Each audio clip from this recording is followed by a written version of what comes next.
नमस्कार, मैं रवीश कुमार। आपका अंदाज़ा सही है कि क्या कहने जा रहा हूँ, लेकिन गुजारिश है कि जो भी कह रहा हूँ उसे धीरज के साथ सुनिएगा। भारत की पत्रकारिता में स्वर्ण युग तो कभी था भी नहीं, लेकिन आज के दौर की तरह भस्म युग भी नहीं था। भस्म युग से मेरा मतलब है जहाँ इस पेशे की हर अच्छी बात तेज़ गति से भस्म की जा रही हो। यह दिन भी आना ही था। इस देश में अलग अलग नाम वाले अनेक चैनल हो गए हैं, मगर सब हैं तो गोदी मीडिया ही। उसका परिवेश, उसका इकोसिस्टम, पत्रकारिता का और माहौल सब खत्म कर दिया गया है। मगर पत्रकारिता करने और कराने का दावा भी सब कर रहे हैं। खासकर वो भी कर रहे हैं जो उसी सत्ता का हिस्सा माने जाते हैं, उसी के रूप में देखे जाते हैं, जिसकी ताकत से हर दिन पत्रकारिता इस देश में कुचली जा रही है। जब वो कहे कि वो उच्च स्तरीय पत्रकारिता करना चाहता है, तब ऐसा दावा करने वालों को जरा संदेह की निगाह से देखिए। गोदी मीडिया और सरकार भी पत्रकारिता का अपना मतलब आपके ऊपर थोपना चाहती है। अगर इसका मतलब किसी भी रूप में वही है, तब आप एक बार फिर से झांसे में आने वाले हैं। इस वक्त अपने संस्थान को लेकर कुछ खास नहीं कहना चाहता, क्योंकि भावुकता में आप तटस्थ नहीं होते, ऑब्जेक्टिव नहीं हो सकते हैं। एनडीटीवी में 26-27 साल गुजारे हैं। इतनी लंबी यात्रा के अपने उतार चढ़ाव भी हैं। अनेक साथी, वरिष्ठ, कनिष्ठ सब शामिल हैं। कितने लोगों ने साथ दिया है। इन अनुभवों के बारे में कभी भी वस्तुनिष्ठ तरीके से नहीं बोला जा सकता, और आज के दिन तो बिल्कुल नहीं, क्योंकि कई बार तथ्यों के साथ भावनाएं मिल जाती हैं और भावनाओं के तूफान में बहुत सारे तथ्य छूट जाते हैं।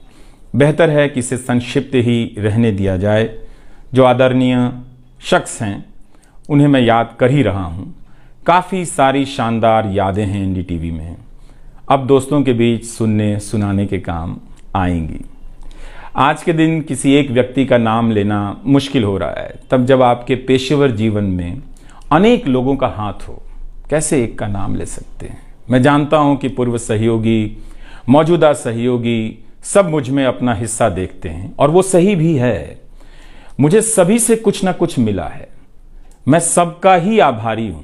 इसलिए एक का जिक्र कर बाकी को छोड़कर आप न्याय नहीं कर सकते, खासकर ऐसे दिन।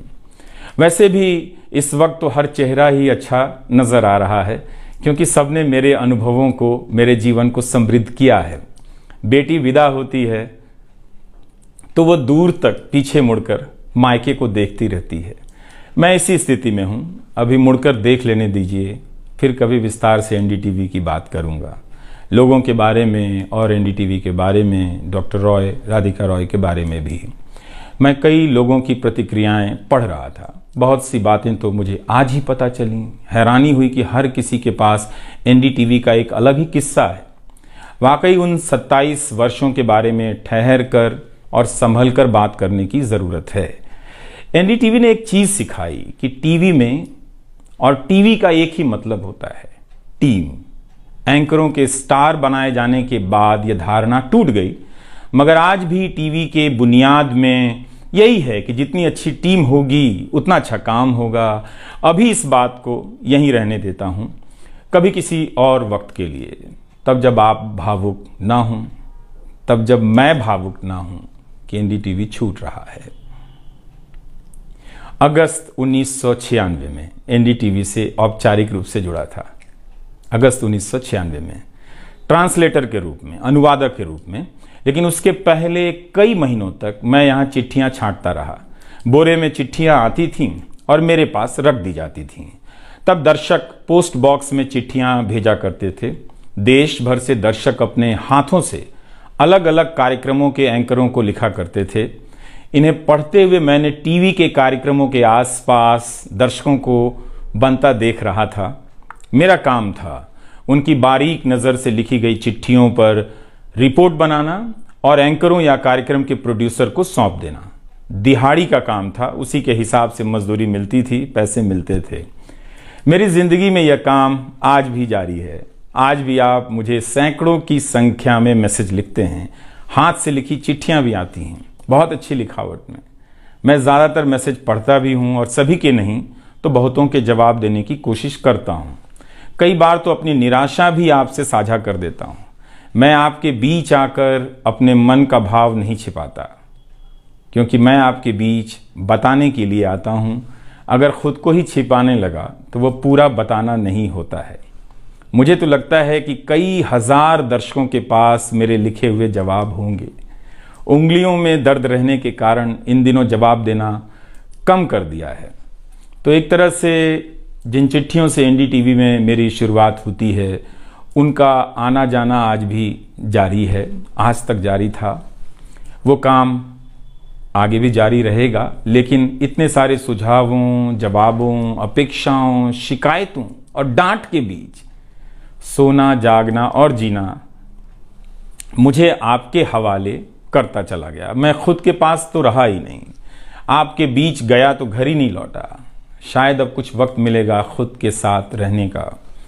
आज की शाम एक ऐसी शाम है जहां चिड़िया को उसका घोंसला नजर नहीं आ रहा, क्योंकि कोई और उसका घोंसला ले गया है, मगर उसके सामने थक जाने तक एक खुला आसमान जरूर नजर आ रहा है। तो खैर, उसके बाद अनुवादक बना और कई पत्रकारों की रिपोर्ट का अंग्रेजी से हिंदी में अनुवाद करता रहा। इसके बाद मैं रिपोर्टर बन गया और फिर मेरी दैनिक रिपोर्ट की अलग यात्रा शुरू होती है। रवीश की रिपोर्ट से काफ़ी कुछ सीखने को मिला। तो इस तरह से यह एनडीटीवी में ही संभव हुआ कि एक चिट्ठी छांटने वाला इसके एक चैनल का ग्रुप एडिटर, समूह संपादक बनता है और आज उसे छोड़ रहा है, इस्तीफा दे रहा है। बहुत बड़ी बड़ी शक्तियां पीछे खड़ी हैं इस एक पत्रकार के पीछे। तो स्वाभाविक है कि ये नौबत आनी थी, इसका अंदाज़ा मुझे पहले भी था। लेकिन जिस दिन आता है उस दिन अच्छा तो नहीं लगता है। लेकिन मैं आपसे यह भी कहना चाहता हूं कि जब भी मेरे बारे में मूल्यांकन करें, इस बात की सहानुभूति मुझसे ना रखें कि मैं चिट्ठी छांटता था। मैं उनकी तरह नहीं हूं कि अचानक चाय बेचने की बात करने लग गया। उतर रहा हूं जहाज से, बात कर रहा हूं चाय बेचने की। सहानुभूति के लिए या फिर अपने संघर्ष को महान बताने के लिए मैं ऐसा नहीं करना चाहता। इस देश में हर किसी का संघर्ष ही पहाड़ चढ़ने के जैसा है। आप एम्स के बाहर मरीज जो खड़े हैं, उनके परिजन जो खड़े हैं, उनसे मिल लीजिए। आपको पता चल जाएगा कि उनकी चुनौतियां कितनी बड़ी हैं और आपका दुख कितना कम है, छोटा है। लेकिन आज के दिन मैं आप सभी के बीच दर्शकों की बात करना चाहता हूं। इस दौर में कुर्सी पर बैठे किरदारों को टूटते हुए देखा, सबने देखा। संस्थाओं को भस्म होते देखा, आपने देखा। नफरती तूफान में लोगों को भटकते देखा, मगर मैंने इसी दौर में एक नई संस्था भी बनते देखी है। वह संस्था है जनता की संस्था, दर्शकों की संस्था। दर्शक ही अपने आप में इंस्टीट्यूशन बन जाते हैं।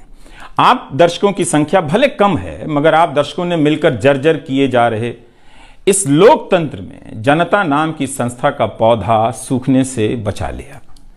एनडीटीवी में मुझे जब भी अवसर मिला, मैंने जान लगा दी। मैंने कभी उन अवसरों को अपने लिए नहीं देखा, बल्कि यही सोचा कि ये अवसर मुझे आप दर्शकों के लिए मिला है, इसलिए उन सभी अवसरों को आप दर्शकों की कहानियों से भरता चला गया और मैं आप दर्शकों का होता चला गया। आपका दावा मुझ पर बहुत बड़ा है, मैं जानता हूं। आप मुझ पर बहुत दावा रखते हैं।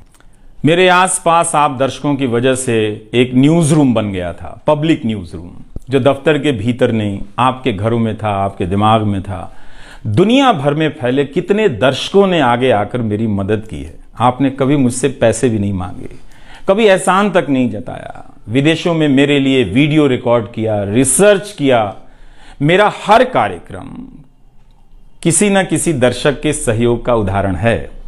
आप दर्शकों ने मेरी जानकारियों को दुरुस्त किया है, गलती की है तो डांटा भी है और काफी कुछ उसमें जोड़ भी दिया है। कई सारे एक्सपर्ट, कई सारे छात्र, कई सारे प्रवासी भारतीय, स्थानीय भारतीय दर्शक बनने के साथ साथ मेरा साथ दे रहे थे और पत्रकार भी बन रहे थे और इस पेशे के एक छोटे से द्वीप को बचा रहे थे। इस प्रक्रिया को बिखरते देखना, दर्शकों के बनने की प्रक्रिया को बिखरते देखना और फिर से बनते देखना बहुत सुखद अनुभव रहा। आप दर्शकों में से कईयों ने मेरे लिए अलग अलग भाषाओं से अनुवाद तक कर दिया। संसाधनों की हमेशा मेरे पास कमी रही, मगर आप सभी ने मिलकर पूरी कर दी, सिर्फ इसलिए कि प्राइम टाइम में जो भी जाए ठीक से जाए। वो मेरा नहीं, आपका प्राइम टाइम था। कभी खराब शो कर दिया तो आपने अपनी निराशा बताने में कोई संकोच नहीं की। आप वाकई लाजवाब हैं। दर्शक ही मेरे नियमित संपादक हैं, निरंतर संपादक हैं आप दर्शक मेरे। मैं अक्सर कहता हूं कि एक पेड़ में कई बारिशों का पानी होता है। आपके जैसे दर्शकों के होने में ही किसी रवीश कुमार का होना है। आप हर मौसम में बरसात बनकर आ जाते हैं, सूखते पेड़ों को हरा करने आ जाते हैं। आज आपकी बदौलत यूट्यूब पर, ट्विटर पर कितने ही पत्रकार खड़े हो गए। आप उन सभी के पीछे खड़े हैं। आज कई वेबसाइट हैं जिन्हें आप सब्सक्रिप्शन के बहाने आर्थिक मदद देते हैं। जब लोकतंत्र में एक भी संस्था नजर नहीं आ रही थी, अदालतें कमजोर नजर आ रही थी, आ रही हैं, आप दर्शक नजर आ रहे थे। आज के दौर में आप ही पत्रकारिता के सबसे बड़े संस्थान हैं। पत्रकारिता अब संस्थानों में नहीं बची है, आप जैसे दर्शकों के बीच बची हुई है, जिनकी मदद से आज पत्रकार सवाल पूछ रहे हैं। यही आपका इस वक्त में सबसे बड़ा योगदान है। हो सकता है कि कोई जनता की आवाज को पूरी तरह कुचल दे, उसकी आवाज पर धार्मिक नफरतों की आंधी धूल को भर दे, ढक दे, लोकतंत्र को मिटा दे, मगर आप दर्शकों का होना हौसला देता है कि लोकतंत्र भले खत्म हो जाए, मगर उसकी चाहत कभी खत्म नहीं होगी, क्योंकि आप जैसे दर्शक अपनी जवाबदेही को, जिम्मेदारियों को बहुत खूब समझते हैं। इस मुश्किल वक्त में आपने एक पत्रकार पर भरोसा किया, उसे कितना प्यार दिया।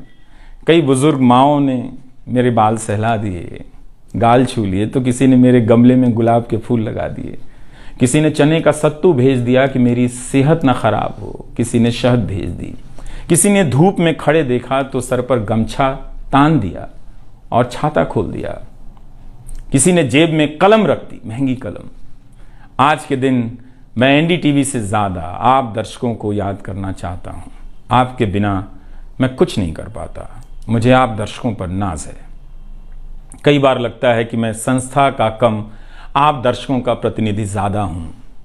मुझे काम करने की आजादी मिली संस्था में, निर्बाध आजादी, और उस आजादी को मैंने हमेशा संभाल कर रखा, क्योंकि आपकी तेज नजर मुझ पर थी। खुद को काफी संभाला कि कुछ गलती ना आ जाए, कुछ मुझसे चूक ना हो और मुझ में अहंकार ना आ जाए और बदले में आजादी चली जाए। मेरे आगे दुनिया बदलती रही, मगर टेस्ट मैच के खिलाड़ी की तरह पिच पर टिका रहा। पर अब किसी ने मैच ही खत्म कर दिया है, उसे T20 में बदल दिया है। जनता को चवन्नी समझने वाले जगत सेठ हर देश में हैं, इस देश में भी हैं।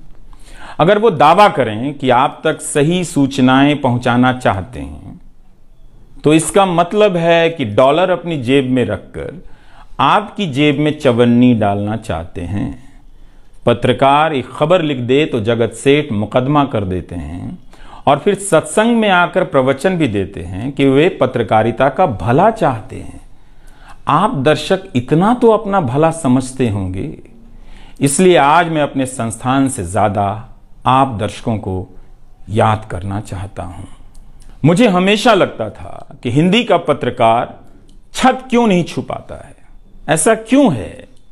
हिंदी पत्रकारिता के कई श्रेष्ठ संपादकों, पत्रकारों के कार्यों पर निगाह रहती थी, उनकी गहराई हैरान करती थी। फिर भी लगता था कि उनकी बात जमाने तक ठीक से नहीं पहुंची, पेशे के भीतर उन्हें उनकी जगह नहीं दी गई। पत्रकारिता का मतलब अंग्रेजी का पत्रकार होना हो गया। इसके कुछ ठोस कारण भी हैं, उनमें विस्तार से जाने का समय नहीं है, लेकिन तब भी हिंदी के जुझारू पत्रकार आसमान क्यों नहीं छू सकते हैं, यह बात कचोटती रही। इन सब बातों ने मेरे व्यवहार में काफी बदलाव कर दिए। भाषा को संयमित किया, मर्यादित किया, ताकि हिंदी का प्रभाव कम ना हो। बहुत सजगता से अपना काम इस तरह से किया कि लोगों को, देश के किसी भी हिस्से के लोगों को मेरी हिंदी से प्यार हो जाए। मेरी मातृभाषा हिंदी नहीं है, भोजपुरी है। भोजपुरी गांव है मेरे लिए, हिंदी मेरे लिए भाषा का वो शहर है, पहला शहर जहां मैं गांव से शहर आया था। लेकिन मुझे भारत के हर राज्य के दर्शकों से प्यार मिला है। हिंदी प्रदेशों की कुंठित राजनीति ने हिंदी को हथियार बना दिया। इससे हुआ कुछ नहीं, हिंदी को लेकर कुंठाएं ही बढ़ती चली गईं, किसी का भला नहीं हुआ। मैं उन सभी गैर हिंदी भाषी पत्रकारों, सामाजिक कार्यकर्ताओं, विद्वानों का शुक्रिया अदा करना चाहता हूं जिन्होंने मेरी हिंदी को समृद्ध किया, जिन्होंने मेरे लिखे हुए का अपनी भाषा में अनुवाद किया और अपनी भाषा में लिखी हुई जानकारियों का मेरे लिए अनुवाद कर दिया मुफ्त में। कई बार लगता था कि अलग अलग डिब्बे जुड़ते जा रहे हैं और रेल बनती जा रही है। उर्दू, मलयालम, तमिल, कन्नड़ा, पंजाबी, गुजराती, मारवाड़ी, बंगाली, मराठी भाषा के पत्रकारों ने कितना कुछ जोड़ा है। यह बात कहीं हिंदी बनाम अंग्रेजी की तरफ ना मुड़ जाए, इसलिए कहना जरूरी है कि अंग्रेजी भाषा में लिखने वाले विद्वानों और पत्रकारों ने मेरी खुलकर मदद की है, मेरे साथ बराबरी का व्यवहार किया। जो नहीं कर सके, ऐसे हैं, उनका क्या हिसाब करना, उनका क्या रोना, मगर जो बराबरी के साथ पेश आते रहे उनका आभार व्यक्त करना चाहिए। उन सभी ने अपना श्रेष्ठ मुझसे साझा किया, किताबें दी, अवसर बताए, मेरे लेख का अनुवाद तक कर दिया, ज्यादा लोगों तक पहुंचा दिया। मेरे जीवन में इतिहास के मेरे शिक्षकों का बहुत योगदान है। मेरे शिक्षक मेरी जान है। मैं चाहता हूं कि आप मेरे जरिए मेरे पीछे खड़े अनगिनत लोगों के बारे में जानें, उन्हें भी देखें। और दोस्तों को कौन भूल सकता है, बहुत अच्छे अच्छे दोस्त मिले, कम मिले लेकिन मिले। आप जनता के बीच जाने के तमाम अवसर मेरे लिए बहुत खास हैं। तमाम आंदोलनों को कवर करने गया, आपके बीच जाते ही जो चीज खास नजर आती थी वो है एक पत्रकार के प्रति आपका विश्वास, आपकी समझ। आप लोगों से मैं घिर जाता था। आपके भीतर कितना कुछ बहने लग जाता था, जिसे एक राज्य को सुनना चाहिए, जिसे सुनाने के लिए पत्रकार से अच्छा कोई जरिया नहीं। मुझे आपके बीच आकर हमेशा लगा कि आप सरकार को कैसे देखते हैं, और मैं उस नजर से सरकार को देखने लगा। इसी का भरोसा है कि आपकी सक्रियता में ही भारत का लोकतंत्र धड़कता है। शाहीन बाग और किसान आंदोलन की जिद में मुझे सूरज की रोशनी दिखाई देती है। आपको जनता बनते हुए देखा है। मेरा विश्वास गहरा होता चला है कि तंत्र भले खत्म हो जाए, लेकिन जनता के बीच जन बचा हुआ है। एक दिन यही जन आज से बेहतर तंत्र बना लेगा। आज कुछ लोगों को यकीन हो गया है कि सारा तंत्र उनके कब्जे में है। अब जन का कोई मोल नहीं। मीडिया को खत्म कर विपक्ष और जनता को खत्म किया जा चुका है। ऐसा सही भी है, मगर यही शाश्वत नहीं है। एक ना एक दिन जब लोग अपनी नफरतों से जर्जर हो जाएंगे, उनकी नफरतें उनके शरीर से दरकने लग जाएंगी, तब उन्हें किसी नई जमीन की तलाश होगी, किसी पत्रकार की याद आएगी। नफरत की गुलामी से बाहर आने का रास्ता आप ही बनाएंगे, आपको ही बनाना है। एनडीटीवी में मैंने लिखना, बोलना सीखा, दिखना सीखा, अच्छे कपड़े पहनना सीखा, टाई पहननी सीखी। बस केवल डांस नहीं आया, क्योंकि काम से वक्त ही नहीं मिला। आप सीख लीजिएगा। आज के दिन मैं अपनी महिला सहयोगियों को खास तौर से याद करना चाहता हूं। काम के प्रति ईमानदारी, टिक कर काम करना और पेशे की नैतिकता की समझ मुझे अपनी महिला सहयोगियों से मिली है, और मैंने उनसे चुरा भी ली है। उनसे मेरी सामाजिक और नैतिक समझ बहुत बेहतर हुई। मेरी इस यात्रा में बहुत सी समझदार औरतें और लड़कियों के अनुभव शामिल हैं। मेरी जीवन साथी का भी, मेरी बेटियों का भी, मेरे सास ससुर ने बहुत साथ दिया ताकि मैं बाहर जाकर रिपोर्ट कर सकूं। मेरी माँ, मेरी भाभी, मेरे परिवार के सदस्यों ने भी ठठेरे की तरह सब ने पीट पीट कर पीतल से बर्तन बना दिया। यह मैं इसलिए भी रेखांकित कर रहा हूं कि पत्रकारिता के पेशे में मर्द ही नहीं, मर्दवादियों का कब्जा है। उनकी आक्रामकता के बीच कई बार दम घुटता था। इतनी आक्रामकता के बीच आप रचनात्मक हो ही नहीं सकते, संवेदनशीलता आ ही नहीं सकती। इस पेशे में तमाम महिला सहयोगियों ने मुझे मर्दों की आक्रामकता से बचा लिया। अगर आप इस पेशे में आ रहे हैं विद्यार्थी हैं तो हमेशा अपनी महिला सहयोगियों के साथ सलीके से पेश आइए, उनकी काबिलियत को स्वीकार कीजिए, तारीफ कीजिए। प्राइम टाइम के वक्त अक्सर कहा करता था, मुझे काम करने दो, 9 तो 9 बजे ही बजते हैं। सुबह उठते ही मेरे दिमाग में रात के 9 बजने लग जाते थे, मैं टाइप करने लग जाता था। रोज 5000, 6000, 7000 शब्दों की टाइपिंग। अब शायद 9 ना बजे, प्राइम टाइम ना हो। मुझे पता नहीं है कि अब 9 बजे क्या करूंगा। मुझे टीवी से बहुत प्यार है, इस माध्यम से दिल लग गया था, शायद इसी वजह से दिल टूट रहा है। वो लाल माइक याद आता रहेगा, अब वो लाल माइक नहीं होगा। मैं जानता हूं कि आप दर्शकों की आदतों में मैं शामिल हो गया हूं। आप काफ़ी तकलीफ में थे कि मेरा क्या होगा, मैं क्या करूंगा, मैं प्राइम टाइम क्यों नहीं कर रहा हूं। मुझे लगा कि चुपचाप किनारे हो जाना चाहिए, धीरे धीरे मेरे नहीं होने की आदत आपको डाल देनी चाहिए। इसलिए कई दिनों से प्राइम टाइम नहीं कर रहा था ताकि आप मुझे कुछ भूल सकें, मगर आप हैं, मानते ही नहीं। हर रात 9 बजे के बाद मैसेज करने लग जाते हैं कि कहाँ हो, बीमार तो नहीं हो, सब ठीक तो है, एनडीटीवी में क्या चल रहा है, आप अच्छे हैं। तो भारत का मीडिया स्पेस बदल चुका है। उन हजारों युवाओं की सोचिए जो पढ़ाई पत्रकारिता की कर रहे हैं, लाखों रुपए लगा रहे हैं, मगर उन्हें काम दलाली का करना पड़ेगा, क्योंकि इसके लिए अब कोई सांस्थानिक जगह नहीं बची है। इसी के बीच जो आने वाले पत्रकार हैं, जो इस वक्त पत्रकार हैं, सभी को जूझना है। कोई घुट रहा है तो कोई इस पेशे को छोड़ रहा है। कई लोग कहते हैं कि नौकरी की मजबूरी के अलावा पत्रकार बनने की कोई दूसरी शर्त नजर नहीं आती, कोई उत्साह नहीं है। यहां तो जस्टिस तक कह रहे हैं कि जमानत देने पर जजों को टारगेट किए जाने का डर लगता है। जब जज को ही डर लगता है तब फिर इस दौर में यह बोलना भी गुनाह है कि मुझे डर नहीं लगता है। एक डरा हुआ पत्रकार मरा हुआ नागरिक पैदा करता है। इसलिए बोला कीजिए कि हमें डर नहीं लगता है। आप उस देश के नागरिक हैं जिसने नंगे पांव ब्रिटिश साम्राज्य को घुटने पर झुका दिया। कोई कारण नहीं कि मैं आप पर भरोसा ना करूं कि एक दिन आप गोदी मीडिया की इस गुलामी से बाहर आएंगे। आप हमेशा इस गुलामी में नहीं रह सकते। इसकी गुलामी से आपको लड़ना ही पड़ेगा। यह सबकी लड़ाई है। इस लड़ाई के बिना आप दुनिया में सर उठाकर नहीं चल सकते। आपकी यही पहचान होगी कि आजाद देश के गोदी मीडिया के गुलाम हैं। इसके खतरे की गंभीरता को समझिए। कानून की आड़ में अब अधिकार कुचले जा रहे हैं, अभिव्यक्तियों को रौंदा जा रहा है ताकि सारे अवैध काम वैध नजर आए। इस समय मेरे रास्ते निश्चित नहीं हैं, निश्चित हैं तो सिर्फ हौसला है। उसका भी क्या भरोसा, कभी आसमान में होता है, कभी पाताल में। एक YouTube चैनल बनाया है रवीश कुमार ऑफिशियल, और फेसबुक पेज भी है रवीश का पेज।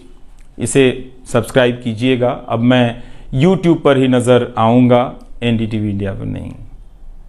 किसी संस्था के साथ मर्यादाएं बहुत अलग होती हैं, फ्रीलांस और आज़ाद जीवन की अलग। लेकिन इस बार परिवार के साथ थोड़ा वक्त बिताना चाहता हूँ, जीना चाहता हूँ। मैंने इस्तीफ़ा दे दिया है। नमस्कार, मैं रवीश कुमार अब आपको उस चैनल पर सुनाई नहीं देगा।